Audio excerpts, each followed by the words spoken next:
Hi అండి. అందరికీ నమస్తే.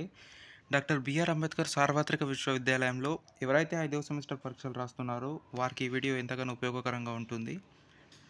ఆహ్, మనకు 2024లో యూనివర్సిటీ అధికారులు పరీక్షా పత్ర నమూనానైతే మార్చడం జరిగింది. అయితే ఇప్పుడు మనకు 2025 మార్చిలో జరగబోయే 5th సెమిస్టర్ ఎగ్జామ్‌లో పొలిటికల్ సైన్స్ ప్రశ్నపత్ర నమూనా మరియు ఇంపార్టెంట్ క్వెషన్ల గురించి అయితే తెలుసుకుందాం. ప్రశ్నపత్ర నమూనా అయితే ఈ విధంగా ఉంటుంది. ఇది అదేనండి. నేను చూపిస్తాను. టైం వచ్చి మనకు 3 అవర్స్ కండక్ట్ చేస్తారు. 100 మార్కులకు ఎగ్జామ్ ఉంటుంది. 40 మార్కులు పాస్ మార్కులుగా ఉండడం జరిగింది. సెక్షన్ ఏలో 4 మార్కుల ప్రశ్నలు 5ంటికి సమాధానం రాయాలి. మొత్తం 20 మార్కులకైతే సెక్షన్ ఏ ఉంటుంది. 10 ప్రశ్నలు ఇస్తారు. 10ంటిలో 5ంటికి సమాధానం రాయాలి. వాటిలో ఇవి చాలా ఇంపార్టెంట్ క్వెషన్లు అండి. వీటిని మీరు మళ్ళీ ఒకసారి రివిజన్ చేసుకోండి. వీటితో పాటు నేను ఇంపార్టెంట్ క్వెషన్లు ఇట్లా ఇస్తాను. మోడల్ ప్రశ్నలు కూడా చూసుకోండి. అయితే రాజ్యం సమాజం మధ్య గల సంబంధాన్ని తెలియజేయండి. ప్లేటో శ్రమ విభజన సిద్ధాంతాన్ని తెలపండి. శాస్త్రీయ భౌతికవాదంపై హబ్స్ భావనను తెలపండి. శ్రామిక వర్గ నియంత్రిత సిద్ధాంతాన్ని రాయాలి. మిల్ ఆనందానికి ఇచ్చిన నిర్వచనం ఏమిటో రాయాలి. మానవ స్వభావంపై రూసో అభిప్రాయం ఏమిటో తెలియజేయాలి. థామస్ అక్వినస్ జీవితం మరియు రచనల గురించి రాయాలండి.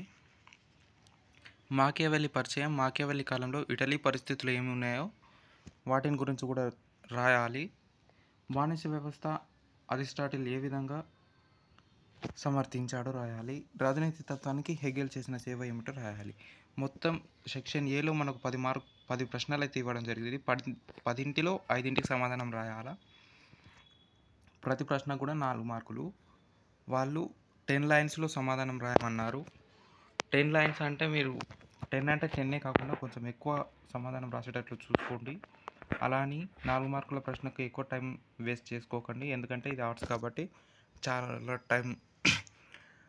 టైం తక్కువ పడుతుంది, రాసుడు ఎక్కువ ఉంటుంది కాబట్టి టైమింగ్స్ ఫాలో అవ్వండి. టైం వేస్ట్ చేసుకొని ఆన్సర్ అనేది అటెంప్ట్ చేయండి. ఇంకా సెక్షన్ బి తీసుకున్నట్లయితే ఇందులో 10 ప్రశ్నలు ఇస్తారు. 10ంటిలో 5ంటికి సమాధానం రాయాలి. ప్రతి ప్రశ్నకు 12 మార్కులు. మొత్తం సెక్షన్ బి నుంచి 60 మార్కులు అయితే రావడం జరుగుతుంది. ఇందులో ఇవి కూడా చాలా ఇంపార్టెంట్ క్వశ్చన్లు అండి. 11వ ప్రశ్న చూసుకున్నట్లయితే గ్రీకు రాజనీతి తత్వ లక్షణాలు ఆధునిక రాజనీతి తత్వ లక్షణాలను గురించి తెలుపమని అడిగారు. అయితే గ్రీకు రాజనీతి తత్వ లక్షణాలు వేరు, ఆధునిక రాజనీతి తత్వ లక్షణాలు వేరు. ఇవి రెండింటిలో ఒకటి డివైడ్ చేసి ఓన్లీ గ్రీకు రాజనీతి తత్వ లక్షణాలు అడగవచ్చు, లేకపోతే ఆధునిక రాజనీతి తత్వ లక్షణాలు ఏమిటి అని కూడా అడగవచ్చు. ఈ రెండు కలిపి కూడా అడగవచ్చు. ఖచ్చితంగా ఈ రెండింటిపైన మీకు అవగాహన అనేది ఉంటేనే ఈ ప్రశ్నకు సమాధానం అనేది రాయగలుగుతారు. ఇవి చాలా ఇంపార్టెంట్ క్వశ్చన్లు, వాటిని చూసుకోండి. 11B చూసుకున్నట్లయితే ఆదర్శ రాజ్య లక్షణాలను తెలపండి అని ఇచ్చారు. ఈ రెండింటిలో ఏదో ఒక దానికి సమాధానం అయితే రాయాలి. అప్పుడు 12 మార్కులు అనేది వస్తాయి. ఏ ప్రశ్నపత్రంలో ఏ ఒక్క క్వశ్చన్ కూడా వదిలేయకుండా ప్రతి దానికి సమాధానం రాసేటట్లు చూసుకోండి. 12th క్వశ్చన్ చూసుకున్నట్లయితే సెయింట్ థామస్ అక్వినస్ చట్టాల వర్గీకరణను వివరించమని అడిగారు. ఆధునిక రాజనీతి తత్వంలో మాకియావెల్లి స్థానం ఎటువంటిదో రాయమన్నారు.